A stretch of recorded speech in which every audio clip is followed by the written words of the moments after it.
자, 여러분 야곱의 축복이라는 찬양 들어보셨죠? 한 20년 전쯤에 굉장히 유행했던 곡인데 들으면 아실 거예요. 너는 담장 너머로 뻗은 나무 가지에 푸른 열매처럼 요 가사가 있는 노래인데 너는 담장 너머로 뻗은 나무 들어보셨죠?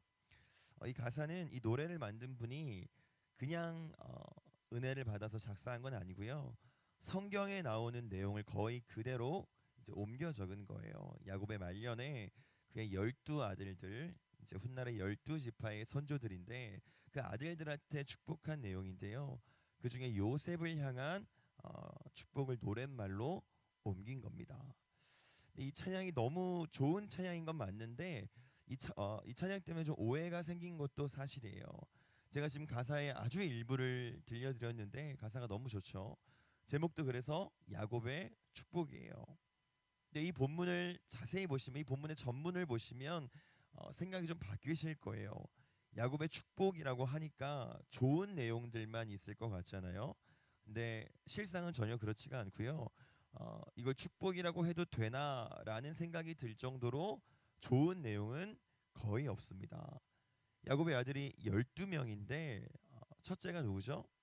르우벤, 그리고 시므온, 레위, 유다, 단, 납달리, 갓, 아셀, 이사갈, 스불론, 요셉, 베냐민 이렇게 12명인데 그럼 이 12명 중에 좋은 내용의 축복을 받은 아들은 몇 명일 것 같으세요? 최대한 많이 쳐줘야 6명이고요. 그마저도 정말 좋은 축복이다라고 할 만한 사람은 뭐 유다, 요셉, 베냐민 3사람 정도밖에 없어요. 나머지는 축복이라기보다는 거의 저주에 가깝습니다. 뭐 첫째 루벤한테는 탁월하지 못할 거다라고 했고요. 그리고 레이와 시므온한테는 너희가 흩어질 것이다라고 했고요. 또 이사갈은 압제 아래에서 섬기게 될 거다. 뭐 이런 식으로 축복의 내용을 전달했어요. 그러니까 거의 저주에 가까운 내용이었죠. 여러분 누가 나를 축복해 준다고 하면서 이런 내용을 말하면 우리가 축복이라고 생각하기 힘들잖아요. 이 야곱이 왜 이렇게 저주 같은 내용의 예언을 자식들한테 그럼 했을까요? 원래 야곱이 좀 편애를 많이 하던 사람이었기 때문에 편애하는 마음으로 이렇게 한 걸까요? 그건 아니고요. 야곱의 자녀들이 살아왔던 그들의 삶을 근거로 야곱이 이렇게 축복을 했던 거예요. 시므온과 레위가 이제 흩어짐의 저주를 받았는데 그 이유는요. 그 여동생이 강간당했을 때에 아주 잔인하게 가해자들을 살해했기 때문에 그걸 기반으로 그렇게 축복을 했던 거고요. 르우벤한테 너는 탁월하지 못할 거다 했는데 이 말을 했던 건 이제 르우벤이 아버지의 여자였던 빌하와 동침했던 적이 있어서 그렇게 저주 같은 예언을 했던 거예요. 그러니까 야곱의 12 아들들은 그 삶을 근거로 이 축복을 받았던 겁니다. 그럼 이제 그렇게 축복을 받고 나서 몇 년 후에 시간이 꽤 지났죠. 얼마나 시간이 지난 후에 이스라엘이 이제 민족으로 불릴 수 있을 정도의 숫자로 불어나게 됐을까요? 원래 이스라엘은 나라의 이름이 아니죠. 한 개인의 이름이었어요. 누구의 이름이었죠?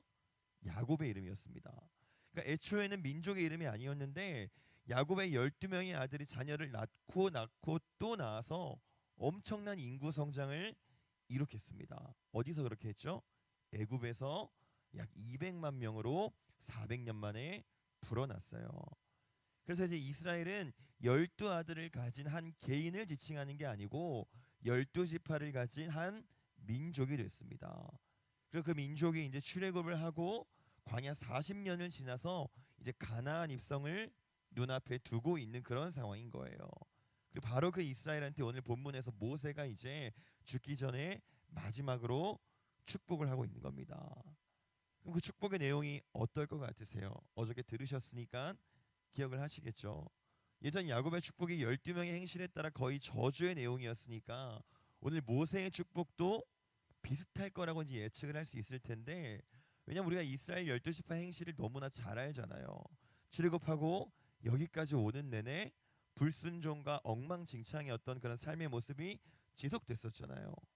근데요 모세의 축복은 우리의 생각을 벗어납니다. 다 보기엔 너무 많으니까 아까 제가 예로 들어드렸던 르우벤을 한번 볼게요. 우리 본문 6절 보겠습니다. 시작. 르우벤은 죽지 아니하고 살기를 원하며 그 사람 수가 적지 아니하기를 원하나이다. 아멘. 이제 르우벤에 대한 모세의 축복의 내용인데요. 보세요. 전혀 저주스럽지 않죠. 야곱이 축복했을 때는 네가 탁월하지 못할 거다라고 했었는데 지금은 네가 살기를 원한다. 죽지 않고 살기를 원한다. 축복의 내용으로 바뀌었어요. 우리 한 사람만 더 볼게요. 18절 이사가리여부터만 보겠습니다. 시작. 이사가리여 너는 장막에 있음을 즐거워하라. 아멘. 아까 이사가는 뭐라 그랬죠? 압제 아래에서 야곱의 축복에서는 압제 아래에서 섬길 거다 했었는데 지금은 즐거워하라로 바뀌었어요. 그러니까 야곱의 축복 때랑 지금 모세의 축복은 완전히 내용이 바뀌었습니다. 저주의 내용은 저주의 뉘앙스는 다 사라졌고요. 온전한 축복의 내용으로 바뀌었어요. 이유가 뭘까요? 12아들이 부패했던 것처럼 12지파도 다르지 않았잖아요. 똑같았잖아요. 이들의 행실대로 축복을 했다면 야곱의 축복 때랑 똑같이 거의 저주의 내용이 대부분이어야 되는 게 정상일 텐데 오늘 모세의 축복은 지금 보신 것처럼 전혀 그런 내용이 없어요. 여러분 이해가 안 되시죠? 당연히 이해가 안 되실 거예요. 근데 그 이해 안 되는 방식이 하나님이 이스라엘을 축복하신 방법이었습니다. 그 이해 안 되는 방식이 하나님이 이스라엘을 사랑하신 방법이셨어요. 이스라엘이 엉망진창이고 온통 불순종뿐이고 도무지 사랑받을 수 없는 민족일지라도 그럼에도 불구하고 축복하셨던 그 방식이 하나님이 이스라엘을 사랑하셨던 방식이었다는 겁니다. 그리고 그 사랑으로 똑같이 저와 여러분을 사랑해 주신 거예요. 정죄받아 마땅했던 원수였던 우리를 사랑해 주셨어요. 근데 이렇게 이야기를 하면요, 이제 불만을 이야기하는 사람들이 있어요. 하나님 나 사랑하신다면서요.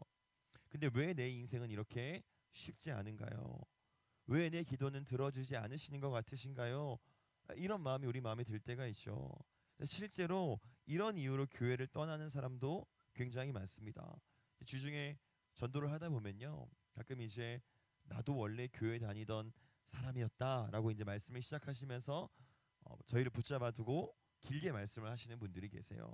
근데 그분들 말씀을 들어보면요, 거의 비슷합니다. 원래는 교회를 다녔었는데 상처를 받아서 아니면 뭐 자꾸 안 좋은 일이 생겨서 지금은 안 다니고 있습니다. 뭐 이런 말씀들을 하시는데요. 여러분 야곱의 12명의 아들들에게 축복을 했죠. 축복 아닌 축복을 받은 이들이 대부분이긴 하지만 야곱이 어쨌든 그들에게 축복을 했어요. 축복이라기보단 예언이라고 하는 게 더 맞을 텐데 그럼 그 이후에 그들의 삶은 어떻게 됐을까요? 정말로 야곱의 예언대로 됐을까요? 아까 르우벤은 탁월하지 못할 거다라고 야곱이 예언했죠. 근데 실제로 르우벤 지파는 이제 탁월하지 못하게 됐어요. 장자의 권위를 유다 지파에게 넘겨줬습니다. 그 너희는 흩어질 거다라고 저주받았던 시므온 지파, 레위 지파는 실제로 흩어졌습니다. 시므온 지파는 흩어져서 사라졌고요. 레위 지파는 흩어져서 제사장 직분을 감당했어요. 그러니까 정말로 야곱의 예언대로 12지파의 삶이 각각 완전히 달라졌습니다. 자, 그러면 당연히 각 지파에 속한 백성들도 살면서 불만이 있을 수밖에 없겠죠. 왜 나는 이렇게 사는데 저 지파는 저렇게 잘 사는지, 왜 나는 시므온 지파에 속해서 이렇게 정말 지파의 간판도 없이 살아야 하는지, 왜 나는 레위 지파에 속해서 땅 한 칸도 정말 기업으로 얻을 수 없는지 왜 불만이 없었겠어요. 근데 그럼에도 불구하고 오늘 모세가 지금 축복하면서 말하는 결론은 이런 결론이에요. 우리 29절 같이 보겠습니다. 시작. 이스라엘이여 너는 행복한 사람이로다. 여호와의 구원을 너같이 얻은 백성이 누구냐? 그는 너를 돕는 방패시오 내 영광의 칼이시로다. 내 대적이 내게 복종하리니 네가 그들의 높은 곳을 밟으리로다. 아멘. 여러분 보세요. 삶의 모양은 달라졌습니다. 야곱의 축복에 따라서 르우벤 지파, 갓 지파, 베냐민 지파 다 삶의 모양은 완전히 달라졌어요.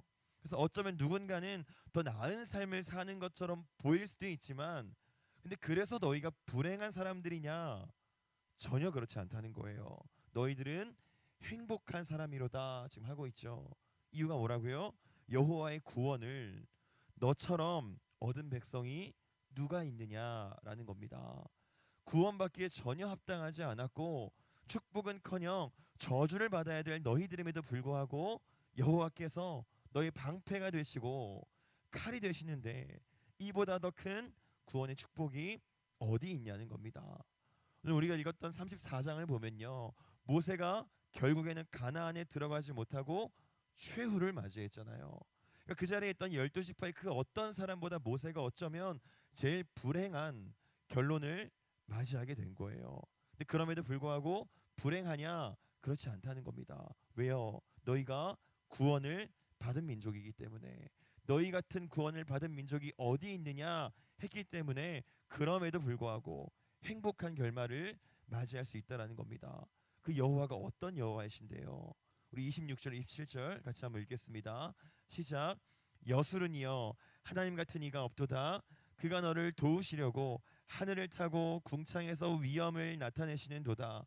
영원하신 하나님이 내 처소가 되시니 그의 영원하신 팔이 네 아래에 있도다. 그가 내 앞에서 대적을 쫓으시며 멸하라 하시도다. 아멘. 여러분, 영원하신 하나님이 불순종 투성이었던 모세도 다를 게 없죠. 모세도 그렇게 순종적인 사람이 아니었던 거 기억하시죠? 그런 자들을 통해서 그 이스라엘을 돕겠다고 처소가 되어 주셨대요. 그러니까 어떻게 행복하지 않을 수가 있겠냐는 겁니다. 루벤이 장자권을 잃고 탁월하지 않게 되었어도, 시므온이 흩어져서 사라졌어도, 이사갈이 앞자리에서 섬기는 삶을 살게 된다 할지라도, 모세가 결국에는 가나안에 들어가지 못하고 느보산에서 최후를 맞이한다고 할지라도, 그럼에도 불구하고 이스라엘은 행복할 수 있다는 거예요. 영원하신 하나님이 친히 찾아오셔서 그들의 방패가, 그들의 칼이 되어 주셨기 때문입니다. 여러분, 저와 여러분도 이 사실로 행복하게 되시길 바랍니다. 삶의 모양은 다를 거예요. 누군가는 정말 많은 걸 누리면서 우리 생각에 크게 쓰임 받고 멋있는 삶을 사는 것 같은데, 그에 반해 내 삶은 정말 작아 보이고 보잘것없어 보일 수도 있다라는 거죠. 근데 그럼에도 불구하고 우린 불쌍한 사람들이 아니라는 겁니다. 그럼에도 불구하고 저와 여러분은 행복한 사람들이라는 거예요. 말도 안 되는 구원을 받았잖아요. 도무지 축복받을 수 없는 사람임에도 하나님의 백성이 될 수 있는 축복을 우리가 받았잖아요. 그러므로 오늘도 우리가 주 안에서 행복을 누리시기를 원합니다.